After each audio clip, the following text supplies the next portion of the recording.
అనామిక అయితే ఆఫీస్‌కి వెళ్ళి ఇలా చూస్తూ ఉంటుంది. కళ్యాణ్ ఏం చేస్తున్నాడో, ఆఫీస్ వర్క్ ఎలా చేస్తున్నాడా అని చెప్పి కళ్యాణ్‌కి తెలియకుండా ఆఫీస్‌కైతే వెళ్తూ ఉంటుంది.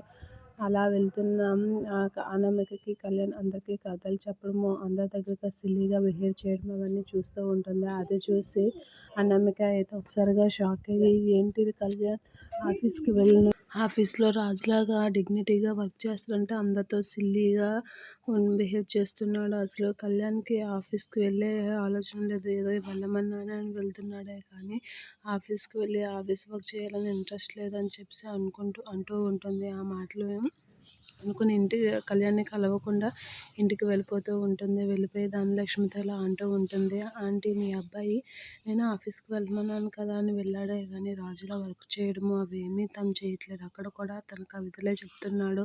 ఆ మాత్రం దానికి ఆఫీస్‌కి వెళ్ళి నన్ను నమ్మించడం ఎందుకు అనేసి ఏడుస్తూ ఉంటుంది.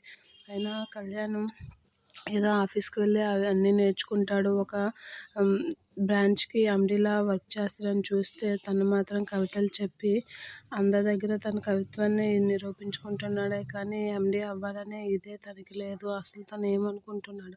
రుద్రాణి ఆంటీ అన్నట్లుగా మనిద్దరం ఎప్పుడు ఇంటికి పని మనిషిలాగే ఉండాలా? మీ మామగారు చూస్తే పెద్ద మామ దగ్గర పనిచేయడము, మా ఆయన చూస్తే రాజు దగ్గర పనిచేయడం ఇవే కనిపిస్తున్నాయి ఆంటీ అనేది అంటూ ఉంటుంది. ఆ మాటలకి ధనలక్ష్మితో ఒకసారిగా షాక్ అయ్యి, అది నిజమే, నా భర్తలాగా నా కొడుకు అవ్వకూడదు అనేది మనసులో అనుకుంటూ ఉంటుంది. అనామిక అయితే అమ్మయ్య, అత్తయ్య ఆలోచించారంటే ఖచ్చితంగా ఏదో ఒకటి చేస్తారని అనుకుంటూ ఉంటుంది.